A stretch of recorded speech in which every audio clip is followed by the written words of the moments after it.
नमस्कार, खेल नीति पर आपका स्वागत है और मैं हूं राजीव मिश्रा। विराट कोहली ने जैसे ही टेस्ट चैंपियनशिप के लिए क्वालिफाई किया, यानी फाइनल के लिए भारतीय टीम ने अपनी जगह बनाई, उसके बाद एक बार फिर ये चर्चा शुरू हो गई कि मॉडर्न एरा की, यानी कि 70 के दशक के बाद की सबसे बेहतरीन टीम कौन सी है। समय समय पर भारतीय टीम के हेड कोच रवि शास्त्री इस बात को लेकर हमेशा सुर्खियों में रहे कि वो ये मानते रहे कि मौजूदा टीम भारतीय क्रिकेट इतिहास की सबसे बेहतरीन टीम है। लेकिन क्या वाकई इस बात में दम है, इस पर आज बातचीत करेंगे। एक बड़ा पैनल हमारे साथ है। हम 70 के दशक की टीम पर बातचीत करेंगे, जब अजीत वाडेकर ने इंग्लैंड और वेस्ट इंडीज में जाकर वहां पर जीत हासिल की। इसके अलावा 80 के दशक में जब कपिल देव कप्तान बने तो 1983 का वर्ल्ड कप हिंदुस्तान आया। इसके अलावा 1985 में हमने वर्ल्ड सुपर सीरीज जीता ऑस्ट्रेलिया में। कई ऐसे वनडे टूर्नामेंट्स जीते, लेकिन क्या टेस्ट क्रिकेट में वो सफलता हम हासिल कर पाए, वो बड़ा सवाल था। फिर 90 के दशक में आते हैं, जब सौरव गांगुली कप्तान बने और उनकी कप्तानी में एक बड़ा बदलाव देखने को मिला हिंदुस्तान की क्रिकेट में। और फिर उसके बाद महेंद्र सिंह धोनी का युग और अब विराट कोहली का युग, यानी कि समय समय पर भारतीय क्रिकेट में बहुत कुछ बदला है। और इसी वजह से ये सवाल हमेशा आके खड़ा हो जाता है कि कौन सा एरा भारतीय क्रिकेट का सर्वश्रेष्ठ एरा हम उसको कह सकते हैं। आज इसी मुद्दे पे बातचीत करेंगे। सबा करीम हमारे साथ हैं, निखिल चोपड़ा हमारे साथ, राजकुमार शर्मा जी हमारे साथ। और हमेशा की तरह सबा भाई को शिकायत ना हो, इसलिए मैं राजकुमार जी आपसे ही पहला सवाल ले लेता हूं, क्योंकि आप विराट कोहली के कोच हैं। और मॉडर्न एरा में जिस तरह से रवि शास्त्री बार बार क्लेम करते हैं कि सबसे बेहतरीन टीम है इतिहास की, क्या आपको भी ये लगता है विराट का कोच होने के नाते कि जो कुछ रवि शास्त्री हमेशा क्लेम करते हैं उस बात पे बहुत दम है? देखिए राजीव, अगर स्टैट्स के हिसाब से देखें तो दम तो है इस बात में, क्योंकि बहुत अच्छा परफॉर्मेंस है पिछले 7-8 साल में और कंसिस्टेंट परफॉर्मेंस जी। है। ये सबसे अच्छी बात है कि पहले होता था कि हमने ऐसा नहीं, nothing against all those greats जिन्होंने पहले सीरीज जीती ओवरसीज या एक एक दो दो मैचेस जीते, लेकिन ऐसा कभी नहीं देखने को मिला था कि भारत एक फेवरेट की तरह ऑस्ट्रेलिया जा रहा है या इंग्लैंड जा रहा है, कि एक स्ट्रांग टीम आ रही है। तो अब वो एक ओवरसीज में जाकर जो हमारी परफॉर्मेंस है वो जो काफी अच्छी और कंसिस्टेंट रही है, तो उसके मद्देनजर ये कहना रवि शास्त्री का कुछ हद तक ठीक भी है कि ये एक ऐसी टीम है जो जिसमें एक जज्बा है और ये सभी जीतने के लिए खेलते हैं। कोई भी they are not scared of facing anybody at any place. वो किसी भी विकेट पर खेलने के लिए तैयार है, क्योंकि एक ये ऑलराउंड टीम है जिसमें अच्छी फास्ट बॉलिंग है, अच्छे स्पिनर्स हैं, बैटिंग भी मुकम्मल है। तो उसके तहत ही रवि ने कहा है, और मैं बिल्कुल एग्री करता हूँ कि शायद ये सबसे अच्छी टीम है। लेकिन बहुत इस पे बहुत डिस्कशंस होते हैं, बहुत डिस्प्यूट भी होता है कि नहीं, शायद अजीत वाडेकर की टीम अच्छी थी या सुनील गावस्कर की टीम बहुत अच्छी थी। लेकिन अगर आप स्टैट्स के हिसाब से देखेंगे तो मुझे लगता है कि ये अभी तक की इंडिया की बेस्ट टीम है, जो ओवरसीज में भी अच्छा किया है और इंडियन कंडीशंस में तो अच्छा किया ही है। लेकिन निखिल भाई, 80s में जो कुछ हिंदुस्तान के क्रिकेट में बदलाव आया, हमने वर्ल्ड कप जीता, हमने ऑस्ट्रेलिया में जाके वर्ल्ड सुपर सीरीज जीता, हमने शारजा में कई बड़े टूर्नामेंट्स जीते। वो एरा भी आप आसानी से नहीं हटा सकते कि हम ओवरसीज नहीं जीते। ओवरसीज ही जाके हम इंग्लैंड और ऑस्ट्रेलिया में जीते हैं। तो रवि शास्त्री जो क्लेम करते हैं बार बार, शायद थोड़ा सा स्टैट्स देखना पड़ेगा उनको, 80s का भी और 90s का भी। देखिए, उससे पहले मैं मानता हूँ वो 70s में भी जब वो जो मुझे याद है, मैंने ऑब्वियसली वो मुकाबले देखे नहीं थे राजीव भाई, कि 70 में जिसकी आप चर्चा कर रहे थे मुकाबले जीते थे, जब आपके पास जो प्रोटेक्टिव गियर इतना अच्छा नहीं था, ग्लव्स हेलमेट नहीं होते थे, उस समय पे जाके आप बढ़िया खेल रहे थे। तो ये सब वो दशक है जब बढ़िया प्रदर्शन किया, तो आने वाली जो क्रिकेटिंग पीढ़ी थी उनको वो प्रेरणा मिली कि आप बाहर जाके भी बढ़िया प्रदर्शन कर सकते हैं, compete कर सकते हैं। 150 किलोमीटर प्रति घंटा पे वेस्ट इंडीज जैसी टीम के खिलाफ आप बल्लेबाजी कर रहे हैं, तो वो जज्बा नीचे आने वाले पीढ़ी को भी मिलता था। उसके बाद 80 में बिल्कुल सही कहा आपने कि विश्व कप जीते, और वो विश्व कप जीतने के बाद ही वो भारत में भारतीय युवा खिलाड़ियों में एक वो प्रेरणा आई कि हम लोग भी विश्व चैंपियन बन सकते हैं। उस प्रेरणा के बाद ही तो वो युवा पीढ़ी वो आज तक चली आ रही है, जो सबकी एक सोच रहती है, एक वो मापदंड रहता है कि हमें विश्व कप जीतना है, जो 1983 में कपिल देव ने किया, महेंद्र सिंह धोनी ने 28 साल के बाद 2011 में किया। तो ये वो दशक है जब आप उनसे वो प्रेरणा लेते हैं, आने वाली वो पीढ़ी रहती है। और रही बात रवि शास्त्री की, उनका कहने का बार बार यही मतलब है कि दिस इज द बेस्ट। देखिए, हर शख्सियत, हर इंसान थोड़ा सा अपने आप को बढ़ा चढ़ा के बोलता है। जिस तरीके से आप अपनी करंट टीम में, युवा खिलाड़ी में वो कॉन्फिडेंस फूकने की कोशिश करता है, और मैं मानता हूं कि रवि शास्त्री से बड़ा कोई मैन मैनेजमेंट या कॉन्फिडेंस फूकने वाला शख्सियत है नहीं। ये उनकी एक खासियत है। युवा पीढ़ी में किस तरीके से आपको वो कॉन्फिडेंट इतना बना देते हैं कि आप बाहर जाके आप दुनिया से लड़ सकते हैं। उस समय उस खिलाड़ी को वो एक वो सेल्फ बिलीफ रहता है। तो मैं मानता हूँ वो दशक की जो हम बात कर रहे हैं ना, कि वो ट्रैवल करने की, तो वो हर दशक का एक बहुत इंपॉर्टेंट रोल है कि आने वाली पीढ़ी में उनको वहां से वो प्रेरणा मिलती है। सबा भाई, आप कैसे देखते हैं, क्राइटेरिया होना क्या चाहिए आप बेस्ट 13 को चुनने का? या तो आप विनिंग परसेंटेज देख लें, क्योंकि तब 2 फॉर्मेट होते थे, अब 2 फॉर्मेट के साथ विनिंग परसेंटेज देख लें, या किस कंट्री में जाके हमने मैचेस जीते, हम सब कॉन्टिनेंट में ज्यादा खेले या ओवरसीज खेले, होना क्या चाहिए क्राइटेरिया? और अगर आपके हिसाब से क्राइटेरिया ओवरसीज जाके जीतना है, फिर तो रवि शास्त्री जो क्लेम कर रहे हैं वो बिल्कुल ठीक है। मेरे विचार में एक तो अलग अलग फॉर्मेट है राजीव। ये वनडे फॉर्मेट अलग है, टेस्ट मैचेस का फॉर्मेट। यहाँ पर हम सिर्फ इन दो फॉर्मेट्स पर ही अगर हम बात करें, हाँ और दोनों की जो 11 होते हैं वो बहुत ज़्यादा अलग होते हैं। ये एक पैरामीटर हो गया। दूसरा पैरामीटर मेरे हिसाब से ये होना चाहिए कि आप वर्ल्ड चैंपियनशिप कितनी जीते हैं, आईसीसी चैंपियनशिप आपने कितनी जीती है। और नंबर 2 जो कि बहुत ज़रूरी है कि साउथ एशियन कंट्रीज़ के बाहर आपने कितने सारे टेस्ट मैचेस जीते हैं। मैं एक दिवसीय क्रिकेट की यहाँ पर बात नहीं कर रहा हूँ, मैं सिर्फ टेस्ट मैचेस पर ही ध्यान दे रहा हूँ। ओवरसीज स्पेशली आउटसाइड द सब कॉन्टिनेंट आपने कितने सीरीज जीते हैं। अगर इन पैमानों पर विराट और रवि शास्त्री की जो टीम है उस पर हम लोग बात करें, तो अभी तक हम लोगों ने सिर्फ 2 ओवरसीज विन दर्ज की हैं। दोनों ऑस्ट्रेलिया में हमने दर्ज की हैं। दक्षिण अफ्रीका में हम श्रृंखला हारे हैं, न्यूजीलैंड में हम श्रृंखला हारे हैं, और इंग्लैंड में हम श्रृंखला हारे हैं। मुझे लगता है ये टीम ग्रेटनेस की तरफ चल पड़ी है। थोड़ा और हमें समय देना पड़ेगा इसको एसेस करने के लिए।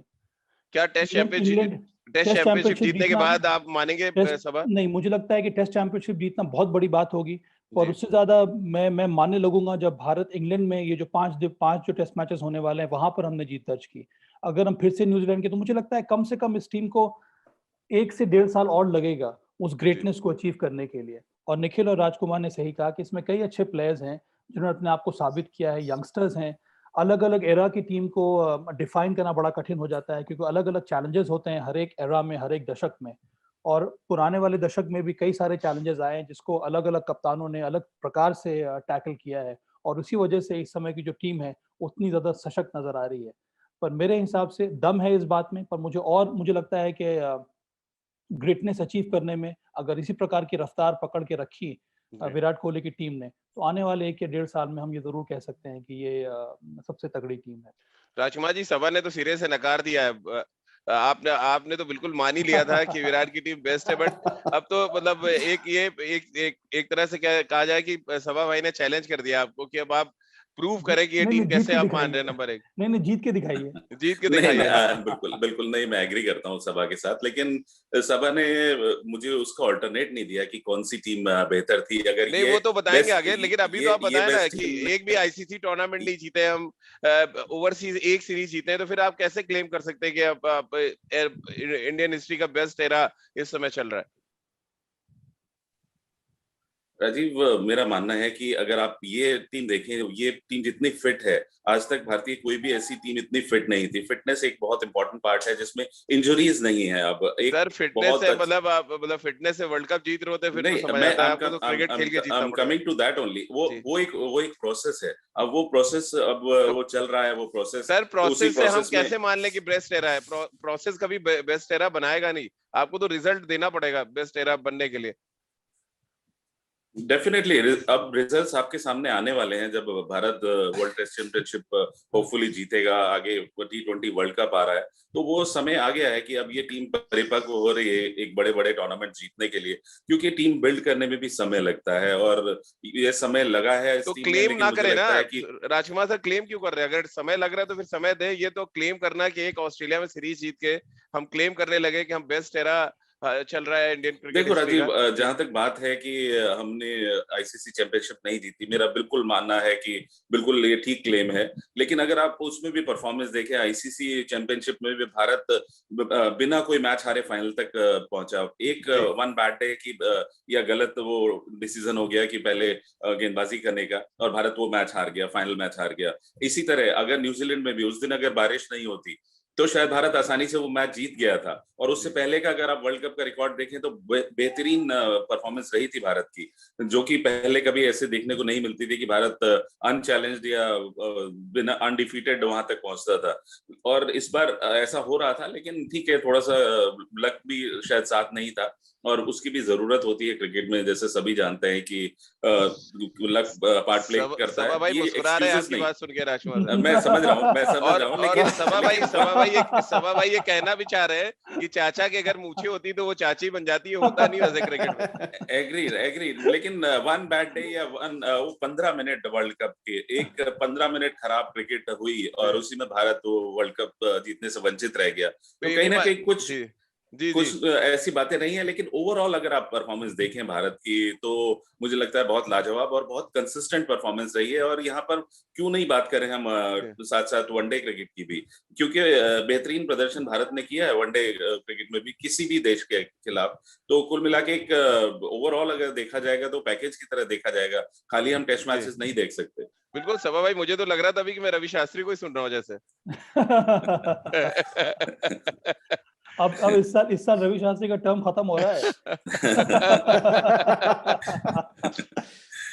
लेकिन सभा भाई आप दे जवाब, राजकुमार सर ने सवाल खड़ा किया कि क्राइटेरिया क्या, आपको जवाब देना पड़ेगा। अब जवाब तो मैंने पहले ही दे दिया था। मुझे ये लगता है कि मैं सारी बातें मान रहा हूँ राजकुमार की, पर जब तक कि आपके पास चैंपियनशिप नहीं आएगी राज, तब तक ये क्लेम करना बड़ा मुश्किल। हम लोग पुराने दशक में क्यों बात करते हैं, हम लोग क्यों बात करते हैं कि वेस्ट इंडीज की टीम जो है एक इनविंसिबल टीम थी? क्यों? क्योंकि 1975 वर्ल्ड कप, 1979 वर्ल्ड कप, जहां भी गए वो अपने घर में, बाहर गए, अपने कॉन्टिनेंट के बाहर गए, वहां पर उन्होंने जीता।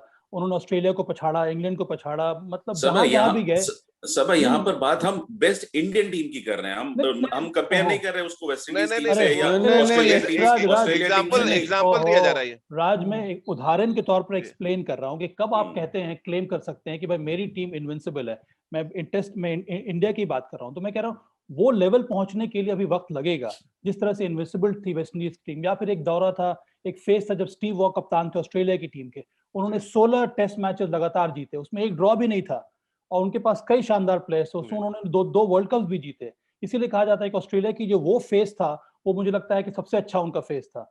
इस तरह से अगर देखा जाए, उस पैमाने पर अगर देखा जाए, तो भारत को भी थोड़ा समय लगेगा, मैं मानता हूं। इसीलिए मैंने कहा कि 1-1.5 साल में अगर भारत इस प्रकार के टेस्ट चैंपियनशिप जीत लेता है, आईसीसी की जो वर्ल्ड कप T20 वो जीत लेता है, 2023 में भी world cup, one day world cup जीत लेता है, तब हम मानेंगे भाई ये विराट कोहली की जो टीम है ये सबसे अच्छी टीम है, होनी भी चाहिए। क्योंकि अंत में परफॉर्मेंस ही आपको डिफाइन करता है आपकी टीम को। आप सेमीफाइनल में हार गए, आप फाइनल में हार गए, ये 10 साल के बाद कौन याद करेगा? कोई नहीं याद करने वाला है कि हम 15 मिनट खराब खेलने की वजह से हम हार गए। आप हारे तो न्यूजीलैंड ने वो 15 मिनट क्यों आपसे अच्छा खेला? कोई ना कोई तो कारण होगा, क्योंकि कंडीशन तो दोनों के लिए एक थे। ये मुझे लगता है इस टीम में पोटेंशियल है, थोड़ा हमें और समय देना होगा। और मुझे पूरा विश्वास है, मुझे हमेशा ये लगता है कि ये टीम बहुत अच्छी है, रिसोर्सेज सबसे अच्छे अवेलेबल हैं अभी इस समय भारत के पास। बेंच स्ट्रेंथ हमारा इतना तगड़ा है, इससे ज्यादा तगड़ा बेंच स्ट्रेंथ भारत का कभी भी नहीं हुआ था, पर अभी थोड़ा और समय लगेगा। लेकिन निखिल भाई, मैं आपको पूरा समय दे रहा हूँ। सभा भाई कह रहे हैं समय लगेगा, लेकिन मैं आपको समय दे रहा हूँ कि आप थोड़ा तड़का डाल सकते हैं जो चल रही है वैसे उसमें। देखिए, बड़ा जरूरी है राजीव भाई, और राजू भाई भी हमसे सहमत यही होंगे, ये प्रतियोगिता क्यों होती है? जो दशक की बात करते हैं, कौन सी टीम बढ़िया है, कौन सी टीम बढ़िया नहीं है, ये विश्व कप क्यों होता है, ये चैंपियंस ट्रॉफी या ये वर्ल्ड टेस्ट चैंपियनशिप ये क्यों होता है? ये सिर्फ इसीलिए होता है कि आपके रिसोर्सेज, आपकी बेंच स्ट्रेंथ, हर क्रिकेट बोर्ड की तैयारी, हर टीम की तैयारी किस तरीके से होती है, और आप जब एक प्रतियोगिता जीतते हैं तो आप तब तक चैंपियन कहलाते हैं जब तक कि अगली ट्रॉफी नहीं होती, या अगली बारी आपको फाइनल में, या अगली बारी आप वो प्रतियोगिता हार नहीं जाते। तो एक वो मापदंड रहता है, जैसे विश्व कप है, हर 4 साल में अगर एक बार आता है तो आप वो प्रतियोगिता जीते हैं तो आप वो 4 साल के लिए वो विश्व चैंपियन कहलाए जाते हैं। आप जब तक आप वो प्रतियोगिता जीते नहीं, ट्रॉफी आपके नाम नहीं आती, आपके नाम के आगे कोई विश्व चैंपियन लिख नहीं सकता। मैं सभा भाई से बिल्कुल सहमत हूं।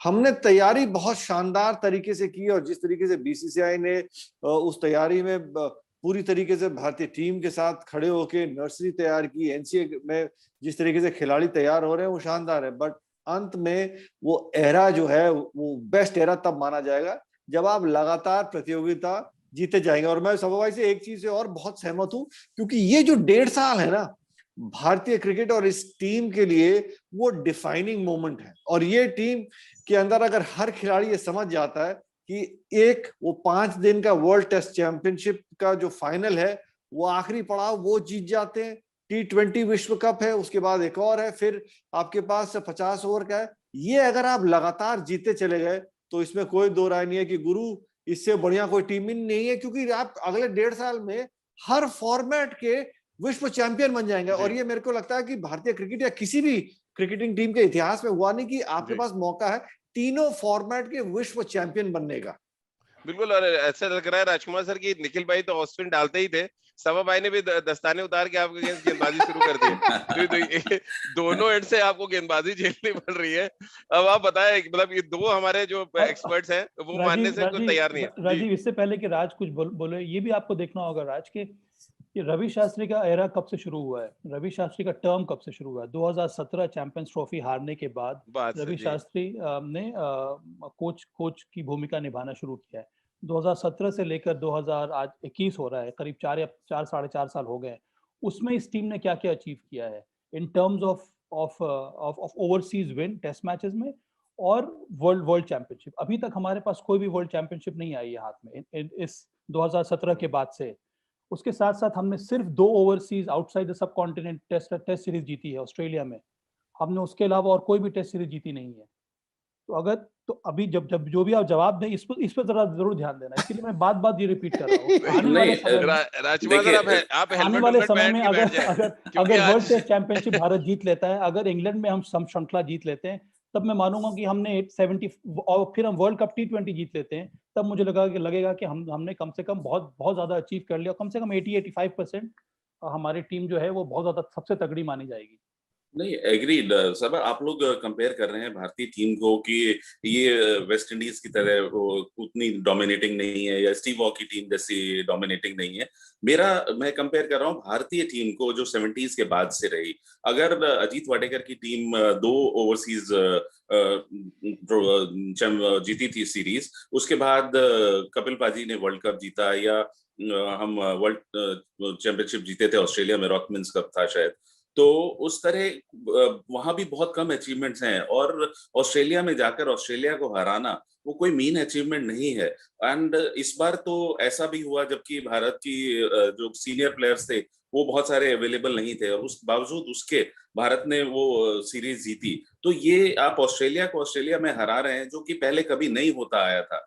कभी भी नहीं हुआ था कि भारत ने जाके इतनी डोमिनेटिंग क्रिकेट खेली हो और वहां पे कंसेक्यूटिव 2 सीरीज जीती हो। तो ये कोई मीन अचीवमेंट नहीं है भारत का, एक टीम बिल्डिंग प्रोसेस में है। लेकिन हाँ, अब इस टीम में वो कॉन्फिडेंस नजर आता है कि yes they can look in their eyes and play. पहले की तरह बॉक डाउन होकर नहीं खेलते हैं या ड्रॉ के लिए नहीं खेलते हैं, या हमारे सेक्रेटरी नहीं बोलते हैं कि 5-0 से हारेगी इंडिया, इंग्लैंड जा रही है तो, या ऑस्ट्रेलिया जा रही है तो, जैसे कि पहले कमेंट हमारे बीसीसीआई के सेक्रेटरी की तरफ से आ जाते थे।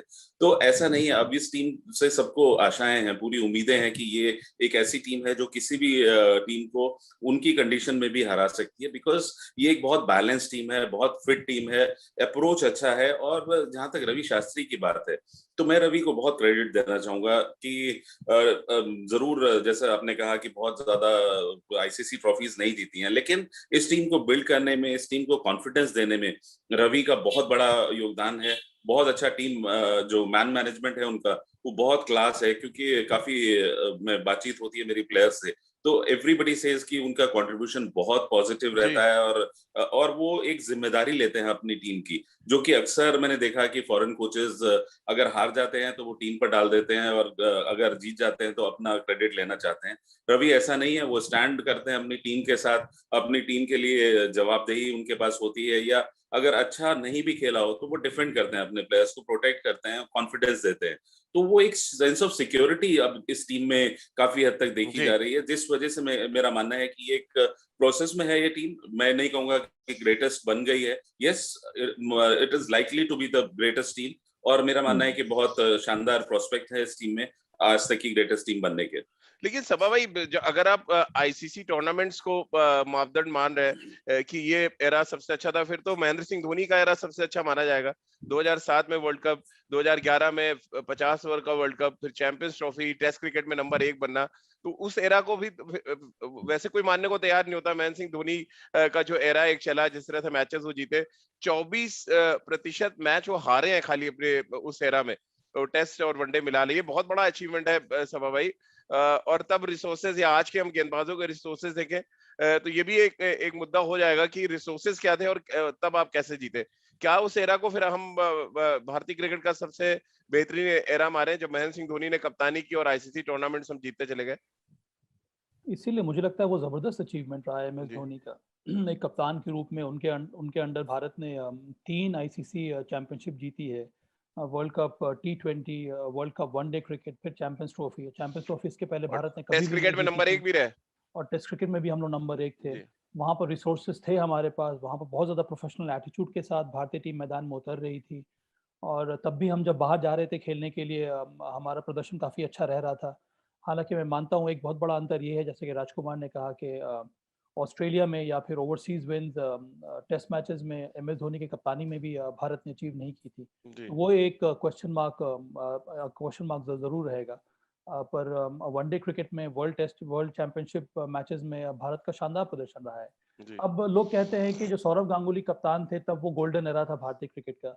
मैं ये वहां पर भी यही जानना चाहता हूँ किस प्रकार से वो गोल्डन एरा था। हम लोगों ने कितने सारे वर्ल्ड कप जीते, उस एरा में भी हम लोगों ने कोई भी वर्ल्ड कप जीता नहीं, उस एरा में भी हम लोगों ने चैंपियंस ट्रॉफी नहीं जीती, उस एरा में भी हम लोग बाहर जाकर टेस्ट मैचेस जीते नहीं।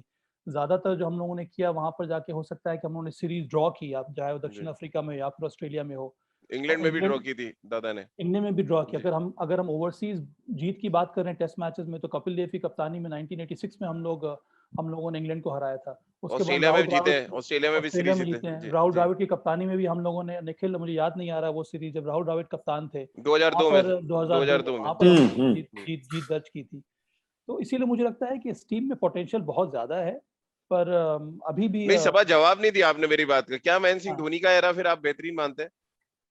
मुझे लगता है मैं इस समय तो एमएस धोनी के एरा को सबसे महत्वपूर्ण मानता हूं, क्योंकि हमने उस समय कोविटेड आईसीसी चैंपियनशिप जीती है इसीलिए। लेकिन टेस्ट सीरीज नहीं जीती, तो फिर वही बात आ जाती है कि फिर टेस्ट सीरीज तो फिर विराट की टीम जीत रही है, आईसीसी ट्रॉफी नहीं जीत रहे, तो थोड़ा सा बैलेंस तो रखना पड़ेगा यहाँ निखिल भाई, कि मतलब एक तरफ आप कह रहे हैं कि आईसीसी ट्रॉफी ठीक है मान लिया, लेकिन जैसी टेस्ट क्रिकेट की बात आती है फिर वो वहां पे नहीं है, वहां पे वो रिजल्ट नहीं थे महेंद्र सिंह धोनी कप्तानी में।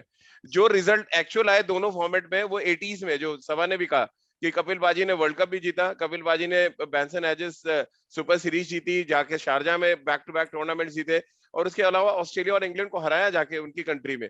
तो फिर हम उस एरा को क्यों नहीं काउंट करेंगे? नहीं, उसी ने मैं कह रहा हूँ, जो एरा जो सबसे सर्वश्रेष्ठ माना जाता है, वो आने वाली पीढ़ी को वो दशक में एक वो प्रेरणा मिलती है। कपिल पाजी है, महेंद्र सिंह धोनी है।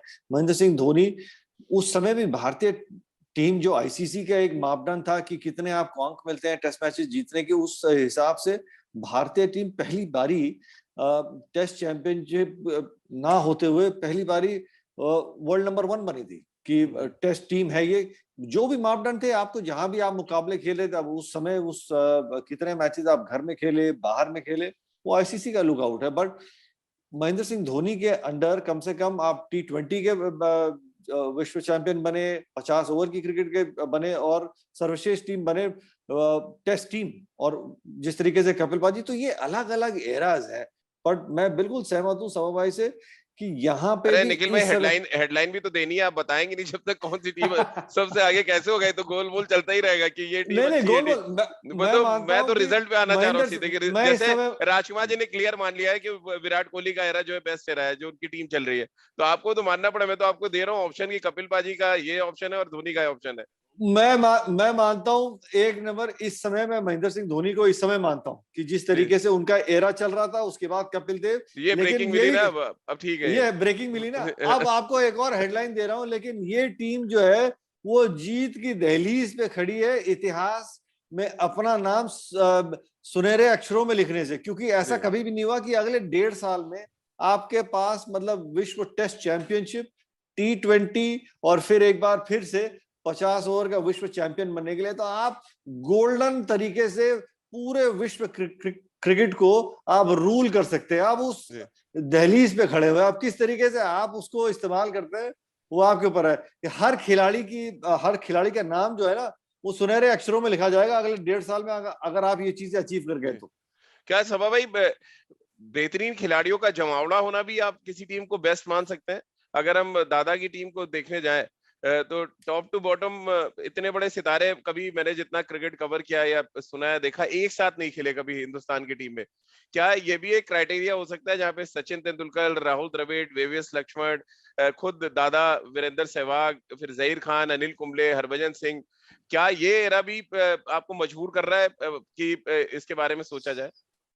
नहीं राजीव, मैं बहुत क्लियर हूँ इन सब मामलों में। मुझे लगता है कि अगर वो टीम जितने भी बड़े प्लेयर हो जाए, अगर आप मुझे चैंपियनशिप नहीं लाकर दे रहे हैं तो फिर आपका कंपैरिजन हम किसी ऐसी टीम से नहीं कर सकते हैं जिनके पास ट्रॉफी है।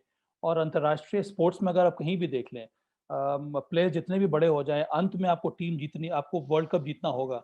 हम क्यों मानते हैं कि ब्राजील जो टीम थी वो विश्व कप में बहुत सबसे अच्छी टीम थी, क्योंकि उनके पास कई सारे अच्छे प्लेयर्स थे। उसके साथ साथ उन्होंने लगातार कितने सारे वर्ल्ड कप जीते।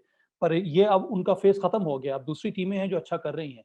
उनके पास जो भी लिमिटेड रिसोर्सेज होंगे या जो भी रिसोर्सेज हैं उसके बिना उसी के अंदर ही वो वर्ल्ड कप जीत रहे हैं। उसी तरह से आपके पास प्लेयर्स कितने भी अच्छे हो जाए, वो परफॉर्म कर पा रहे हैं कि नहीं कर पा रहे हैं सही मोमेंट में। आपने भारत के लिए कितने सारे चैंपियनशिप जीते हैं कि नहीं जीते हैं, ये मापदंड पर मुझे लगता है कि मैं निखिल के साथ इत्तेफाक रखता हूँ। मैं भी मानता हूँ कि MS धोनी के जो अचीवमेंट है वो इनक्रेडिबल रहा है अभी तक। राजकुमार सर, ये तो सभा भाई आज एकदम ही खतरनाक मोड में है। ग्रीन टी के साथ पता नहीं क्या उन्होंने पिया हुआ है, एकदम ही हर चीज को सिरे से नकार रहे हैं, पूरे 100% तरीके से मान रहे हैं। अब आप बताएं, महेंद्र सिंह धोनी के एरा के बारे में आप क्या कहेंगे? देखिए, उनके अचीवमेंट बहुत बड़े हैं, उसमें कोई डाउट ही नहीं है। आप मानते हैं कि बेस्ट टीम है एरा की? मेरा मानना है कि ये महेंद्र सिंह धोनी के पर्सनल अचीवमेंट्स बहुत बड़े थे। नहीं, मैं टीम की बात हो रही है। टीम देखिए ऑलमोस्ट यही टीम थी। यहीं से सीखा है विराट ने, MS से ही सीखा, कप्तानी। अरे तो क्लियर कट बोलिए ना, आप हेडलाइन आप भी तो दीजिए कुछ, आप बताइए। लेकिन उस समय रवि शास्त्री का कोच नहीं थे। हाँ नहीं, रवि बन गए थे जब वो MS कप्तान थे, तो रवि नहीं, रवि शास्त्री तो कमेंट्री कर रहे थे तब। रवि शास्त्री सिर्फ विराट कोहली के जब श्रीलंका की टीम गई थी, वो एक फेज था जहां पर टेस्ट मैचेस में रवि शास्त्री ने कोच थे जब विराट कोहली कप्तान। नहीं, एज अ क्रिकेट मैनेजर गए। मुझे याद है बांग्लादेश का दौरा था जब 2007 वर्ल्ड कप हारे हैं हम, जब ग्रेग चैपल को हटाया गया, देन हाँ तब एज अ क्रिकेट मैनेजर गए, वो कोच कभी नहीं रहे राजकुमार जी।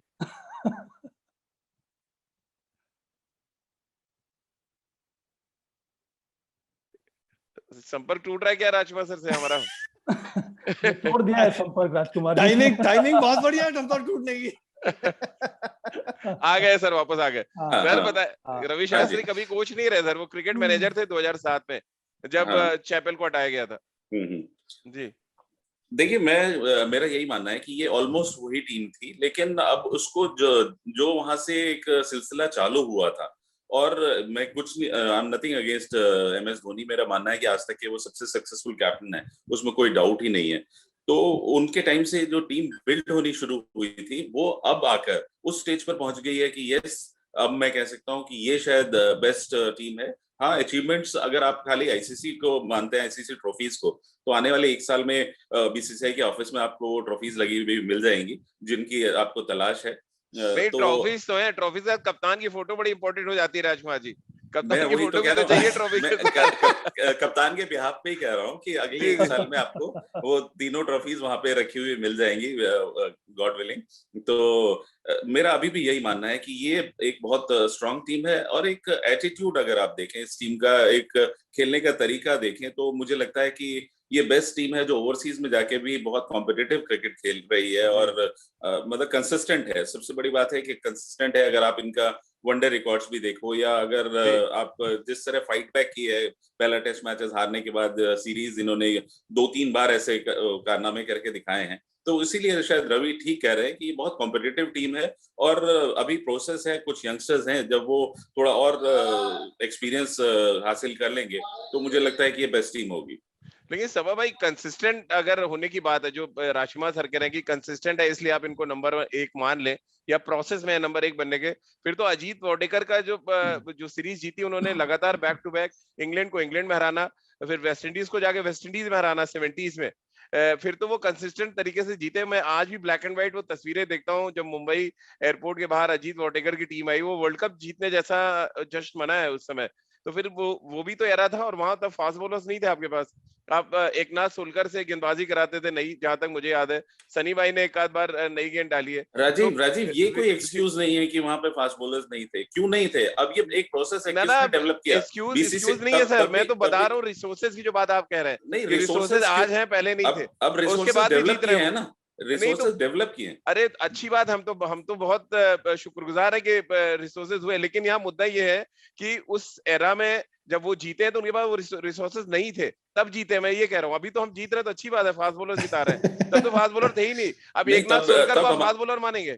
तब हमारे पास ग्रेट सुनील गावस्कर थे जो एक एंड पे खड़े रहते थे और मैच जिताते थे। तो आप मान रहे हैं आप 70s के एरा को बेस्ट मान रहे हैं? मतलब नहीं, मैं नहीं मान रहा, मैं गावस्कर को ग्रेट मानता हूँ और बता रहा हूँ। और यार आप इंडिविजुअल पे चले जा रहे हैं। देखिए सब भाई, कभी ये कहते हैं महेंद्र सिंह धोनी, अब सुनील गावस्कर पे आ गए। बट मैं आपसे जानना चाह रहा हूँ 70s के एरा को क्यों नहीं मानते कि one of the best era रहा है इंडियन क्रिकेट का? राजीव, क्योंकि उस समय उतनी कंसिस्टेंसी नहीं थी उस एरा में मैचेस जीतने की। नहीं, आप अब राजकुमार सर कह रहे हैं बैक टू बैक अगर आप सीरीज जीते तो मानना पड़ेगा आपको कि आप कंसिस्टेंट है। नहीं, बैक टू, इसीलिए तो मैं इस बात से इत्तेफाक नहीं रखता हूँ अहमद जी। मुझे लगता है कि जब से ये कॉन्टेक्स्ट शुरू हुआ है, हर एक जो मैचेस हो रहे हैं उसका कुछ ना कुछ कॉन्टेक्स्ट है, तब उसका महत्व ज्यादा बढ़ता गया है। आप अब जैसे कि वर्ल्ड टेस्ट चैंपियनशिप हो रही है, हर एक टेस्ट मैचेस जो हो रहे हैं उसमें आपको पॉइंट्स मिल रहे हैं, तो इसमें कंपटीशन बढ़ गया है। इसमें जो क्वालिटी है वो ज्यादा अच्छी नजर आ रही है और आप कुछ लीड कर रहे हैं मैचेस जीतने के बाद, तो उसमें जो मुझे लगता है कि जो स्टेक्स हैं बहुत ज्यादा बढ़ गए हैं। उसी प्रकार से अब T20 भी क्वालिफायर्स हो रहे हैं, उसी प्रकार से आपके वनडे मैचेस के भी क्वालिफायर्स हो रहे हैं। तो वर्ल्ड कप क्वालिफाई करने के लिए आपको कई सारे क्वालिफाइंग मैचेस खेलने होते हैं, तो कॉन्टेक्स्ट बहुत अच्छा हो गया इस समय। उस समय इस प्रकार का कोई भी पैमाना था नहीं। उस लिहाज से अगर देखा जाए तो अंत में आपको यही देखना होगा कि उस समय बड़े बड़े सीरीज अजीत वाडेकर जी की कप्तानी में हमने कितने सारे जीते। वहां पर हमने बाहर जाकर सिर्फ इंग्लैंड को ही हराया है, उसके अलावा हमारा प्रदर्शन उतना अच्छा हुआ नहीं है। उस समय ऐसा भी हुआ कई बार कि भारत में हम खुद होम सीरीज हार गए हैं। तो इस वजह से मुझे नहीं लगता है कि वो जो एरा था अजीत वाडेकर की कप्तानी, वो सबसे अच्छा एरा था।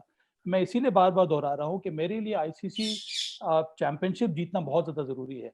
हाँ, मैं मान रहा हूँ अगर ये वाली टीम जो है हमारी, उसमें राजकुमार जी ने सही कहा कि हमारे पास पोटेंशियल है, पर अंत में पोटेंशियल का कोई अर्थ नहीं होता है अगर वो पोटेंशियल कन्वर्ट नहीं कर रहा है ट्रॉफीज जीतने में। अगर हम कन्वर्ट कर रहे हैं तो मैं सबसे पहला होऊंगा ये कहने वाला कि ये टीम जो है सबसे अच्छी टीम है अभी तक भारतीय क्रिकेट के इतिहास में। बिल्कुल। और अगर हम एवरेज वाइज जाएं निखिल भाई, तो उस एरा में तो आप भी खेले जब अजहर भाई कप्तानी करते थे और 67% मैचेस उन्होंने जीते हैं। तो फिर अगर आप कंसिस्टेंट क्रिकेट खेलने की बात करें, वनडे और अगर आप दोनों मिला लें, और उन्होंने ट्रॉफीज भी जीती अजहर भाई ने, जब सचिन ने बहुत धमाकेदार शतक लगाया था शारजाह में। मैं इंडिविजुअल नहीं हूँ यहाँ पे, मैं टीम की बात करूंगा। तब आप कैसे देखते हैं अगर ट्रॉफी जीतने की भी बात है और कंसिस्टेंटली आप टेस्ट क्रिकेट जीतने की बात कर ले तो? राजीव भाई, आप मतलब आर्गुमेंट से उस दौरे के उस दशक की भी बात करेंगे, लेकिन बात वही है कि आप कौन से कितने मल्टीनेशन टूर्नामेंट जीते। अंत में वही एक वो दशक सबसे ज्यादा माना जाता है, या एक जो कप्तान के अंडर आप कितना कुछ जीते हैं जो आपको विश्व चैंपियन कहला जाता है। आप चाहे जितना कंसिस्टेंट खेल लीजिए, लेकिन अंत में वही टीम सर्वश्रेष्ठ मानी जाती है। कि आईसीसी ने अगर एक मापदंड रखा है मल्टीनेशनल टूर्नामेंट में, T20 50 ओवर की क्रिकेट और टेस्ट चैंपियनशिप, या आप नंबर 1 टेस्ट टीम बनते हैं विश्व में, कि जो एक वो नंबर्स का फॉर्मेट है उसके हिसाब से सबसे टॉप पे कौन है।